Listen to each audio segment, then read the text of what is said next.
I'm Heather, 32 female. I live in a small, quiet apartment in the city, surrounded by the ghosts of other people's lives. As a professional archivist for the State Museum, my entire world revolves around preservation, cataloging old letters, restoring faded photographs, and ensuring that the stories of the past are never completely erased. It's a meticulous, patient job, and I've always found a deep sense of purpose in safeguarding history. The irony, then, is that while I was so focused on protecting the legacies of strangers, my own was being dismantled and sold off to the highest bidder by the two people I trusted most in the world. This isn't just a story about losing a house. It's about how my parents methodically sold every piece of my history, from my first baby shoes to my grandmother's wedding dress, without ever saying a word. Before this story unfolds, I'd love to connect with you. Please let me know in the comments where you're watching from and what time it is in your corner of the world. It's amazing to see how far these stories can travel. The house on Sycamore Lane wasn't just a structure of wood and nails. It was the repository of my entire life before I moved to the city. Every creak in the floorboards was a memory. Every scuff mark on the wall told a story. My father, Mark, a contractor before he retired, had built half of it himself. He'd added the sunroom where my mother, Linda, grew her orchids and the attic loft where I'd spent my teenage years, convinced it was my own personal kingdom. He knew every beam, every joint, every secret the house held. My mother, who had a brief but successful career as a real estate agent, always called it their forever home. She'd wax poetic about its character, its good bones, and the sentimental value that could never be captured in a market appraisal. It was more than property, it was our family's anchor. When I moved out for college and then eventually for my career, taking my belongings was never a serious consideration. My city apartment was tiny, barely big enough for me and my cat, let alone boxes upon boxes of memories. My parents insisted. "Leave it all here, sweetie," my mom had said, her voice warm and reassuring. "This house will always be your home base. Nothing will ever happen to your things." My dad had nodded in agreement, clapping me on the shoulder. "It's all safe in the attic and the spare room, locked up tighter than a drum." I believed them. Why wouldn't I? They were my parents, the people who had taught me the value of history and heritage. My dad had been the one to build the cedar chest at the foot of my bed, telling me it was for my treasures.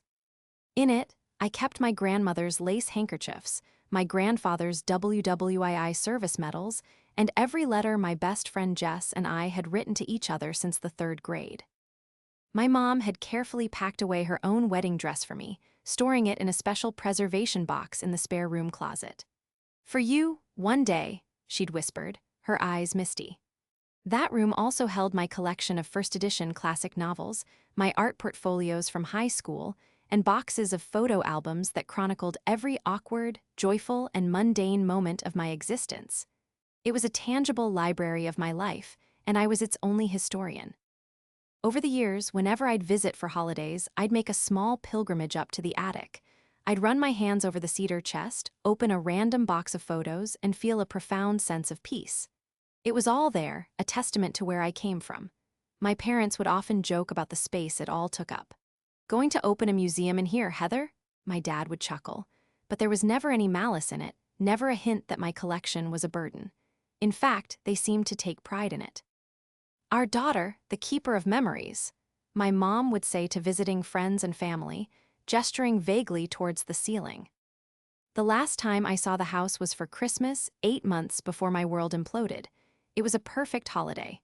The scent of pine and cinnamon filled the air, the fireplace crackled, and my dad carved the turkey with his usual dramatic flair. We exchanged gifts, and I gave them a framed, archival quality print of an old photograph I'd restored, a picture of them on their wedding day, looking impossibly young and full of hope. They loved it. My mom cried and my dad cleared his throat, looking away with a gruff smile.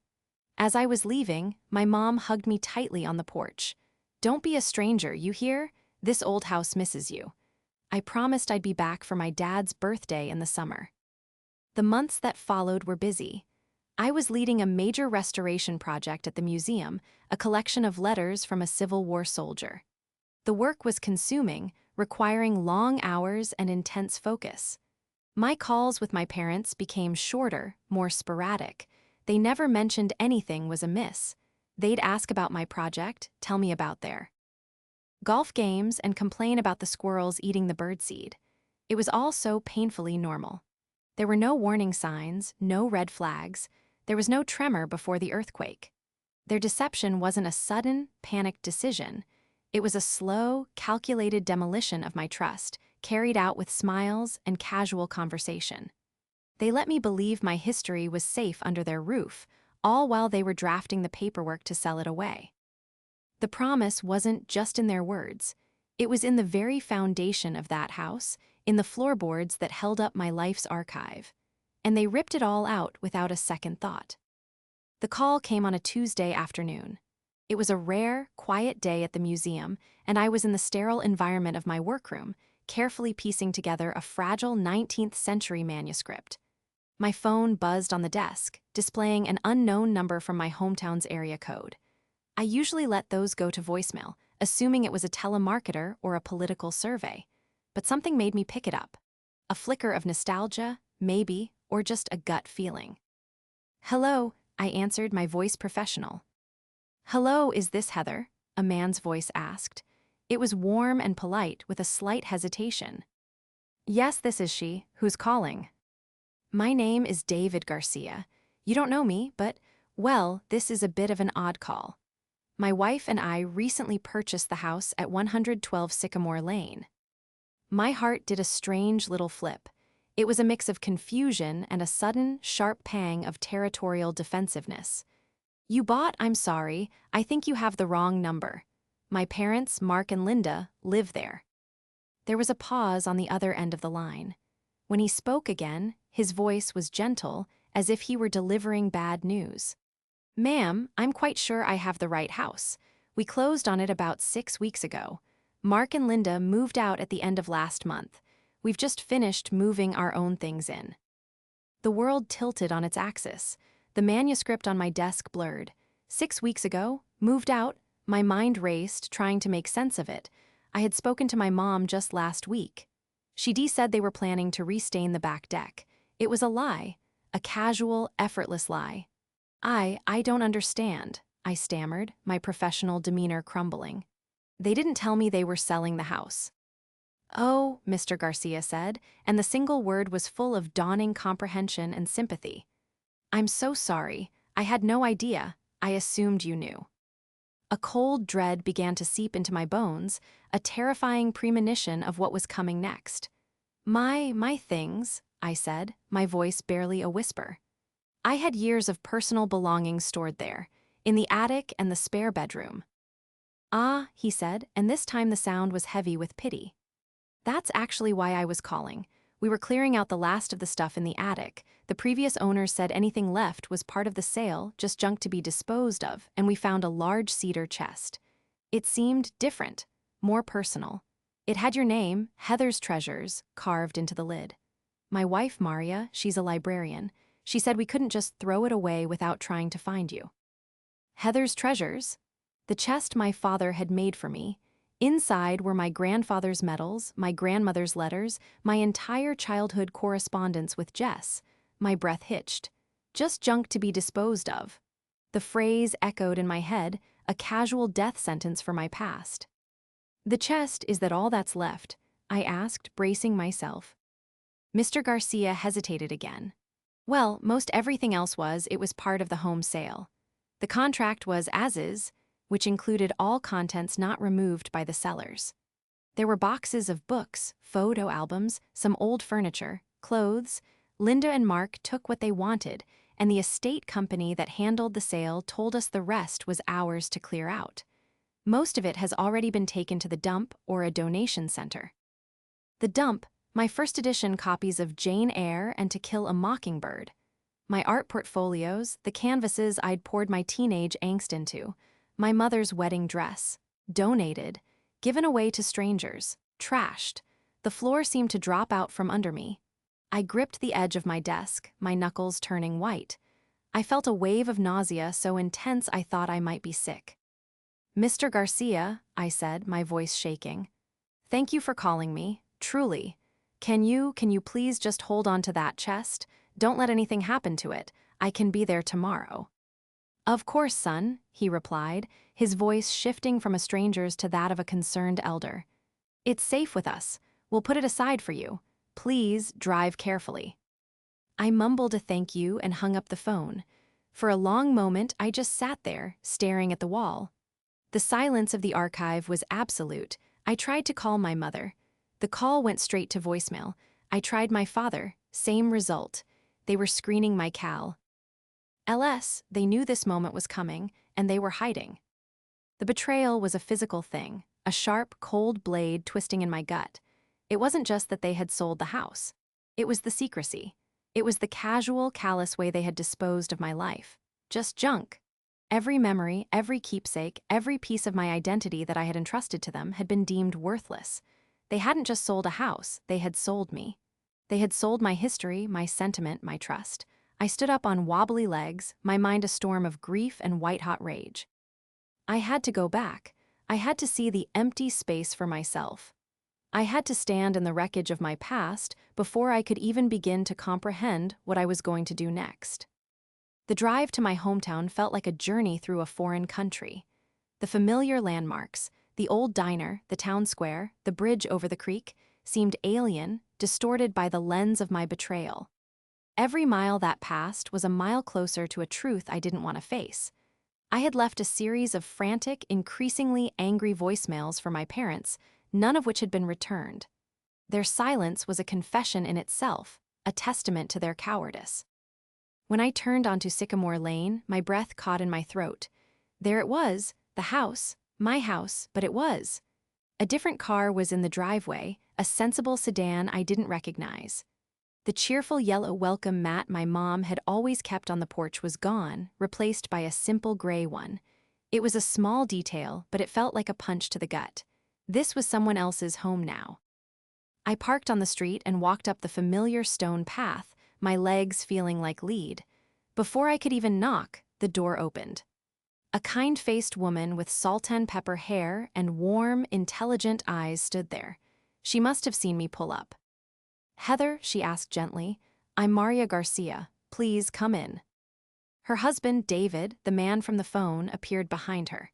He had the sturdy build and calloused hands of someone who worked with wood, and his expression was full of sympathy. I stepped inside, and the air was immediately different.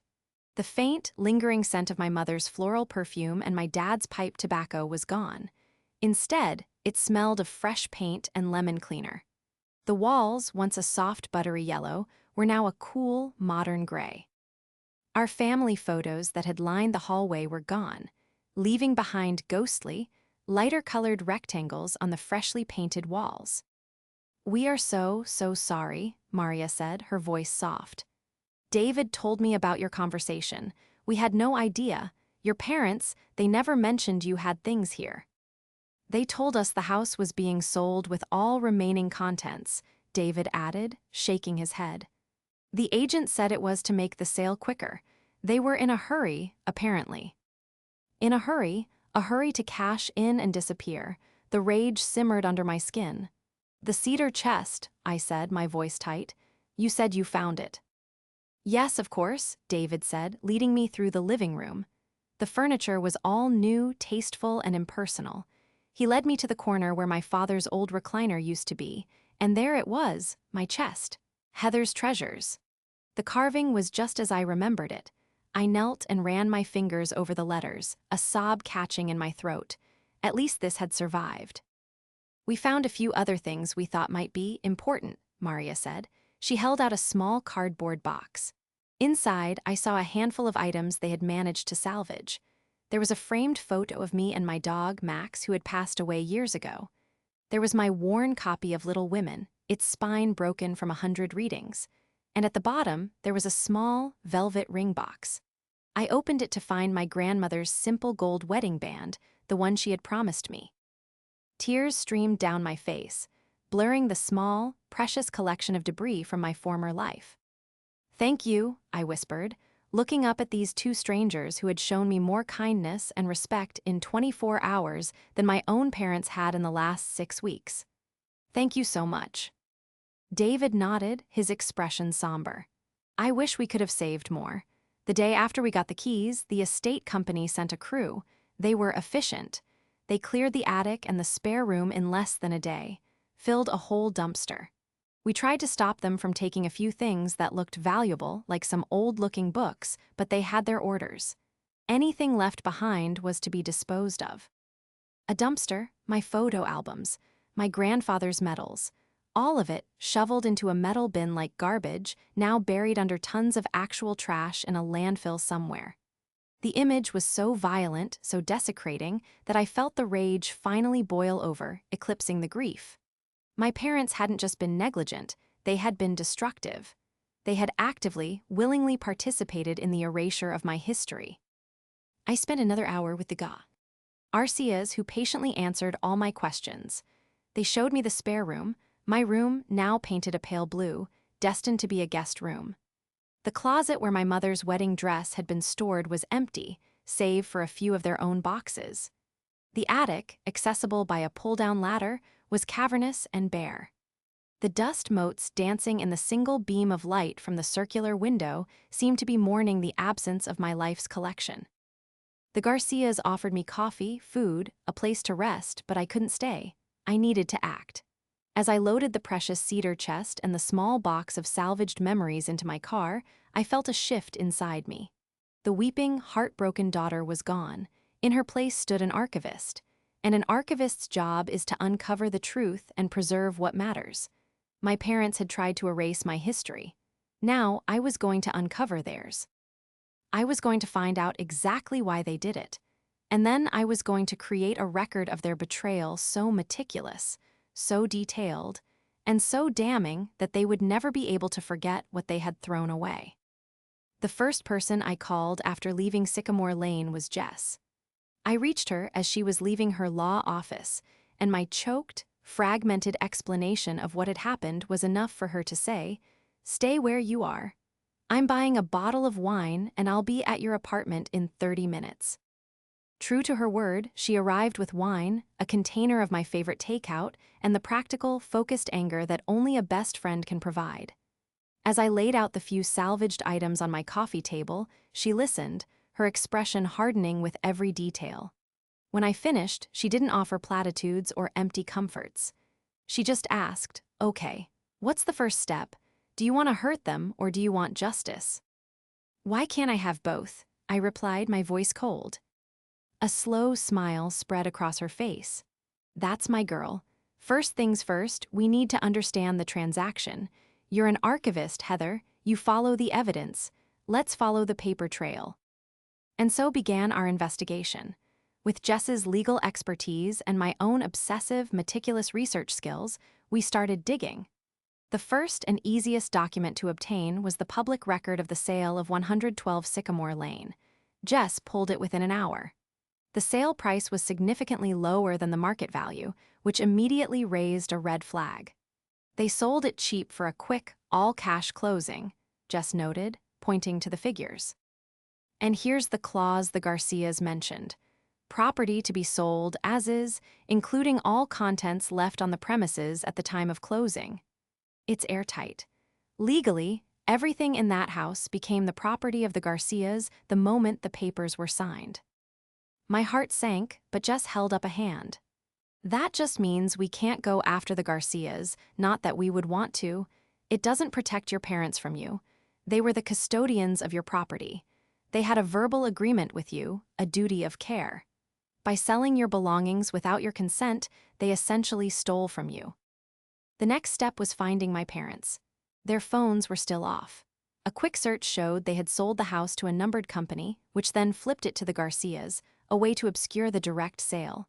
They were covering their tracks, but they weren't professionals. I knew my mother's email password, something she'd given me years ago to help her with a tech issue and had promptly forgotten about. With a deep breath and a heavy sense of violating their privacy, a boundary they had already obliterated, I logged in. It was all there, a digital breadcrumb trail of their deceit. There were emails with the real estate agent, explicitly stating their desire for a fast, no-fuss sale. There were emails with a financial advisor revealing the truth of their situation. My father's contracting business had been hit hard by the last recession, and he'd made a series of bad investments trying to recoup his losses. They were deeply in debt, facing foreclosure. They had been hiding it for years, maintaining the illusion of a comfortable retirement while their financial world crumbled. Selling the house was their solution. The money from the sale, even at a reduced price, was enough to clear their debts. But it wasn't just about the debts. As I dug deeper, I found something that made me sick. There were flight confirmations and hotel bookings. 2 weeks after they sold the house, my history, they had boarded a plane for a 2-month luxury cruise through the Mediterranean. The confirmation emails were full of exclamation points and cheerful subject lines like, "Your dream vacation awaits." They hadn't just sold my past to survive. They had sold it to fund a lavish holiday. They were sipping cocktails on a balcony overlooking the Aegean Sea while a dumpster full of my life was being buried in a landfill. The final piece of the puzzle was a seri. Ease of emails between my mother and her sister, my Aunt Carol. My mom confessed everything. She wrote about how they were in a tight spot and how selling the house was the only way out. Then she wrote the line that would haunt me forever. "We just had to get rid of all of Heather's stuff. There was no time to deal with it, and honestly, it's just stuff. She's an adult, she'll get over it. It's better to ask for forgiveness than permission, right? It's just stuff." The words were a dismissal of my entire being. My work, my passion, my identity, it was all tied to the idea that these objects, these remnants of a life, were not just stuff. They were evidence. They were storytellers. They held the echoes of love and laughter and loss. My mother, who had packed her own wedding dress away for me, had decided it was just a piece of fabric taking up space. My father, who had built the cedar chest with his own hands, had decided it was just a wooden box. Jess read the email over my shoulder, her jaw tight with fury. "Forgiveness," she spat. "Oh, they're going to be begging for it." She was right. The shock had burned away, the grief had been cauterized by rage, and now all that was left was a cold, hard sense of purpose. My parents had made a financial calculation. They had weighed my entire history against a cruise and decided the vacation was worth more. Fine. If they wanted to operate in a world of numbers and values, I would meet them there. As an archivist, I knew how to create a record. Now I would create a ledger. I would catalog every single item they had thrown away, and I would assign it a value, not just a sentimental one, but a cold, hard monetary one. I would build a case so solid, so undeniable, that when they finally resurfaced from their sun-drenched escape, they would find that the price of their betrayal was far higher than they ever could have imagined. The next 2 months were a blur of methodical, painstaking work. While my parents were posting smiling photos on social media from ports in Italy and Greece, I knew because Aunt Carol, horrified by my mother's emails, had started forwarding me everything. I was in my small apartment, transforming my grief into data. I was going to beat them at their own game. They had treated my life's possessions as a balance sheet, so I would create one for them. I called it the Sentimental Ledger. My archivist training had prepared me for this kind of work. I began by creating a database. I divided it into categories: books, artwork, photography, clothing, heirlooms, and personal documents. Then I started populating it memory by memory.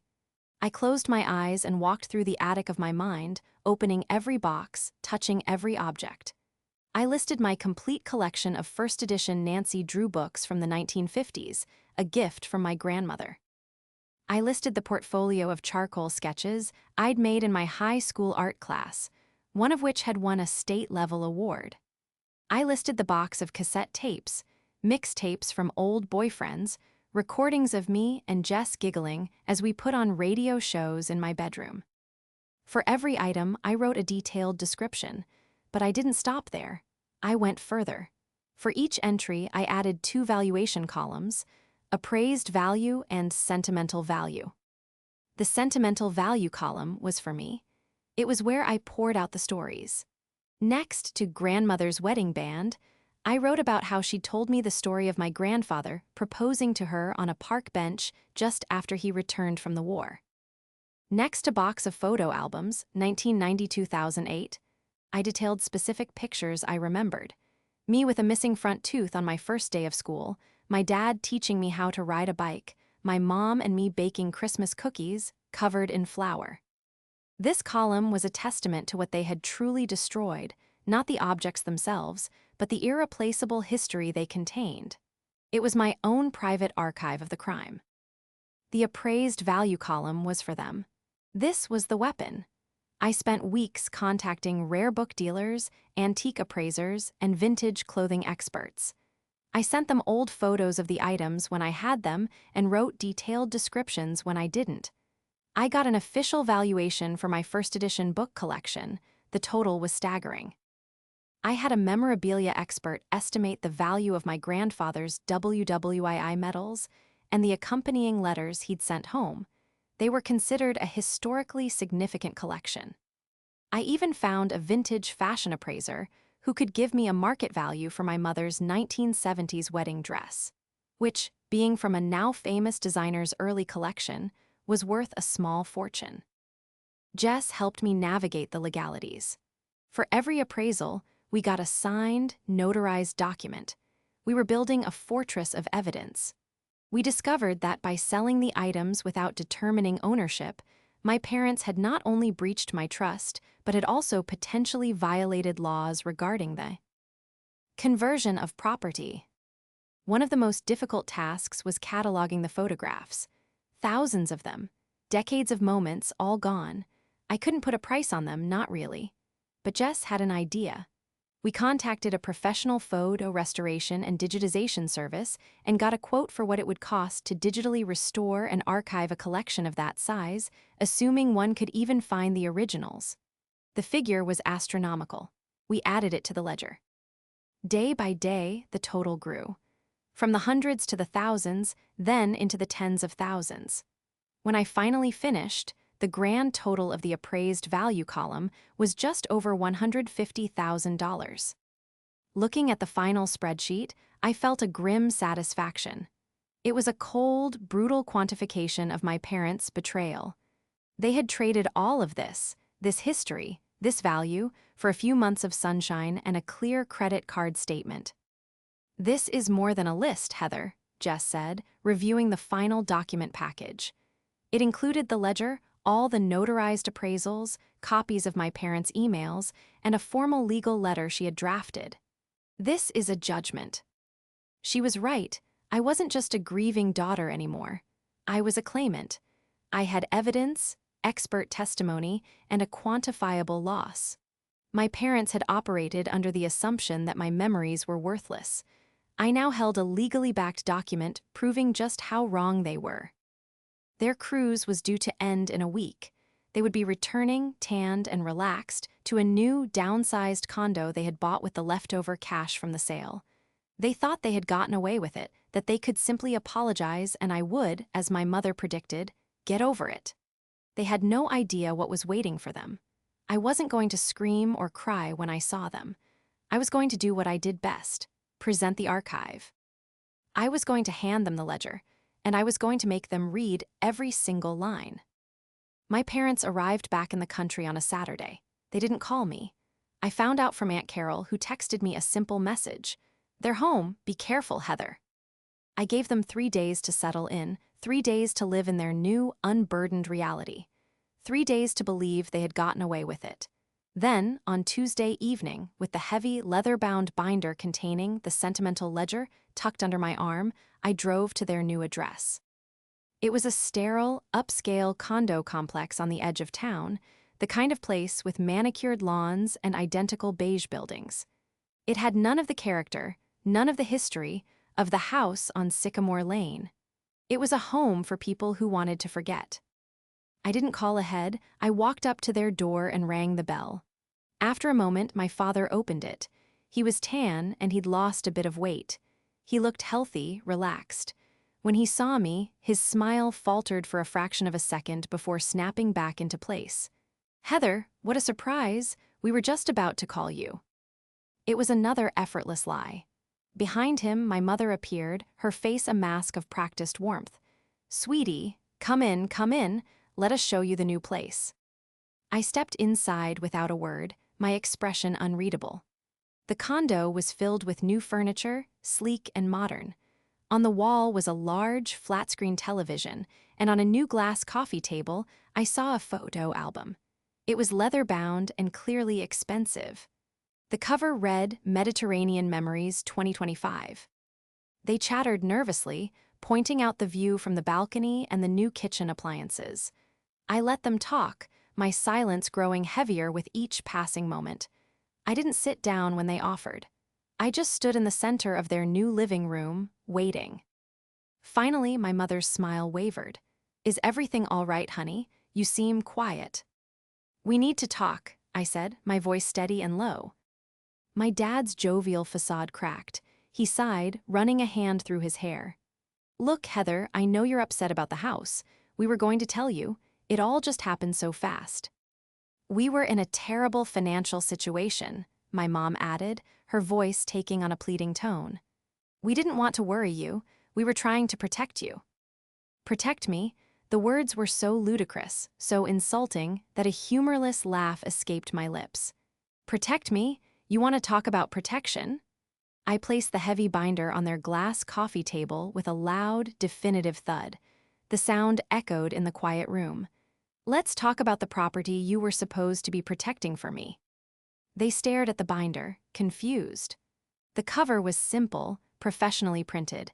An inventory and appraisal of personal property held in trust at 112 Sycamore Lane. "I want you to open it," I said. "I want you to read it, aloud." My father, looking annoyed, picked it up and opened it to the first page. It was the entry for my grandmother's wedding band.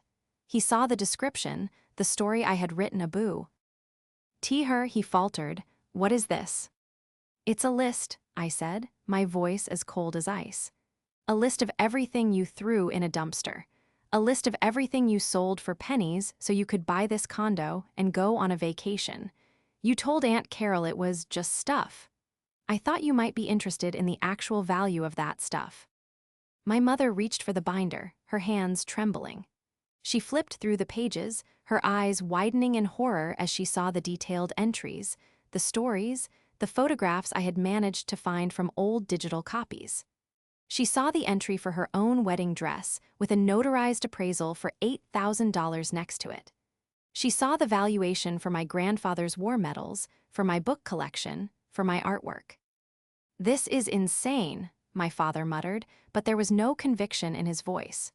He was looking at the hard numbers, the official documents, the undeniable proof. "Turn to the last page," I instructed. My mother did. Her hand flew to her mouth, and a small, choked gasp escaped her lips. At the bottom of the final page was the grand total, bolded and underlined, $152,450. "You didn't just throw away my memories," I said, my voice dangerously calm. "You threw away a small fortune. You committed an act of property conversion. You stole from me, and this is the bill." From my bag, I pulled out a legal document Jess had prepared. It was a formal demand letter, giving them 30 days to pay the full, appraised value, or we would proceed with a lawsuit that would include damages for emotional distress. I placed it on the table on top of the binder. My father stared at the letter, then at me, his face pale beneath his tan. The friendly, relaxed dad from the cruise photos was gone. In his place was a desperate, cornered man. "Heather, we don't have this kind of money. You know we don't. The house, the cruise, it's all gone." "That is not my problem," I said, the words sharp and final. "You made a choice. You placed a value on my history and you sold it. I'm just collecting the debt. This isn't about the money for me. It's about the principle. You wanted to live in a world of numbers, of profit and loss. Welcome to it." My mother started to sob, deep, racking sobs of despair. "Please, Heather," she cried. "We're your parents. We made a terrible mistake." "A mistake is accidental," I replied, looking directly into her tear-filled eyes. "You planned this for months. You lied to my face. You smiled while you sold my life. That's not a mistake. That's a betrayal, and betrayals have a price." I turned and walked to the door, leaving them with the binder, the archive of their crime, and the letter that signified their ruin. I didn't look back. As I closed the door behind me, I heard my mother's cries intensify. There was no triumph in that sound, no satisfaction. There was only the cold, empty finality of a debt being called due. They had thought the price of their comfort was my past. They were about to learn that the real price was their future. The 30 days outlined in Jess's demand letter passed in agonizing silence. My parents didn't call, they didn't write, they didn't try to apologize. I learned from Aunt Carol that they had hired a lawyer who, after reviewing my meticulously prepared ledger and the accompanying evidence, had likely told them what Jess had already told me. They didn't have a case. My documentation was too thorough, their actions too indefensible. On the 31st day, Jess received a call from their lawyer. They were capitulating. They couldn't pay the full amount, not in a lump sum, but they would liquidate what assets they had left. This meant selling the new condo, which had barely been lived in, and moving into a small rental apartment. They would sell their second car and my father's expensive set of golf clubs. The proceeds, after paying their legal fees, would be transferred to me. It wasn't the full $152,450, but it was a substantial sum, just over $100,000. Their lawyer proposed a payment plan for the remaining amount, stretched out over 10 years. It would be a significant portion of their retirement income for the foreseeable future. Jess asked me if I wanted to accept the terms. There was a part of me, a dark, wounded part that wanted to refuse, to drag them through a public court case and extract every last cent. But as I considered it, I realized that wasn't what I wanted. My goal was never to leave them destitute, living on the street. My goal was accountability. I had achieved that. They had been forced to look at the tangible value of what they had destroyed, and they were paying the price for it, not just financially, but in the complete and utter loss of the comfortable life they had prioritized over me. Accept the settlement, I told Jess, but on one condition: I want one last meeting with them, no lawyers. The meeting took place in a neutral location, a small, empty conference room at Jess's office. They looked older, diminished. The confident, sun-kissed glow was gone, replaced by the gray pallor of stress and shame. They sat opposite me at the large table, not looking me in the eye. My mother spoke first, her voice a reedy whisper. "Heather, we are so sorry. There's nothing we can say that will ever fix what we did." My father just nodded, his gaze fixed on the wood grain of the table. We betrayed you. Your mother's right. We were selfish and cowardly." I listened, but I didn't feel the catharsis I expected. The words felt hollow, spoken too late.